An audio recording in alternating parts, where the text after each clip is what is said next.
Good morning, everyone. Welcome to an episode of the Mizuho Week Ahead. I'm Boon Heng, Life Economist at Mizuho Bank. This week's theme is Grappling with Darkness. US federal government has entered shutdown mode, and attempts to end the shutdown thus far has not been successful.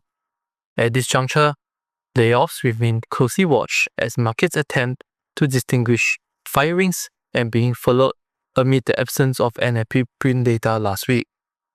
Markets had to grapple with darkness, and they only had the dismal and somewhat unreliable GDP Print to rely on. Similarly, the Fed's assessment of underlying economic balance of risk is obscured by data suspensions and unseasonal disruptions from the shutdown. Our sense is that the case for insurance, or in Powell's language, risk management, is in growth, and this could correspond to more downside in yields. Amid the lower USD yields last week, the yen had been a stark outperformer, which was further aided by the sharp decline in oil prices due to speculation that the OPEC Plus is contemplating an acceleration of supply hikes in an attempt to recapture market share. Oil bulls will likely be downbeat, especially amid incessant worries about global growth. Furthermore, BOJ officials continue to reiterate the possibility of rate hikes, with Deputy Governor Uchida saying that the BOJ will continue to raise interest rates if the outlook for economic activity and prices is realized. Meanwhile, Japan's Finance Minister Kato said that the picture for US tariffs is getting clearer and concerns are fading. That said, Ms. Takachi's win at the LDP leadership election over the weekend has set back the yen, as she is viewed as favoring looser fiscal and monetary policy.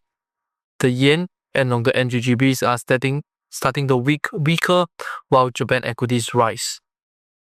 While in Korea, there is little signs of progress on their trade deal, as they continue to urge the US to trade their investment deal different from that of Japan's. Even without the trade deal, Korea's exports continue to have a stellar outturn for September.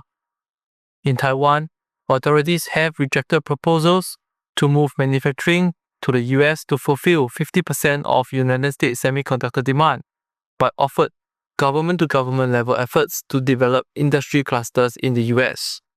While TSMC is said not to be involved in these talks, they have already made significant investment pledges. On monetary policy, the RBA kept rates unchanged last week, as widely expected, with inflation being raised as a concern. Nonetheless, Governor Bullock has stressed on a meeting-by-meeting approach.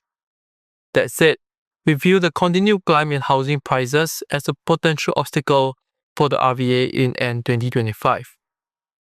Similarly, the RBI also stood pat last week as they upgraded growth forecasts while downgrading inflation projections. As such, policy room for monetary easing remains widely available to utilize after the fiscal impulse from GST cuts fade. For the week ahead, we expect Bank of Thailand Governor Bita to kick off his tenure with a 25 basis point rate cut as growth in Thailand remains weak.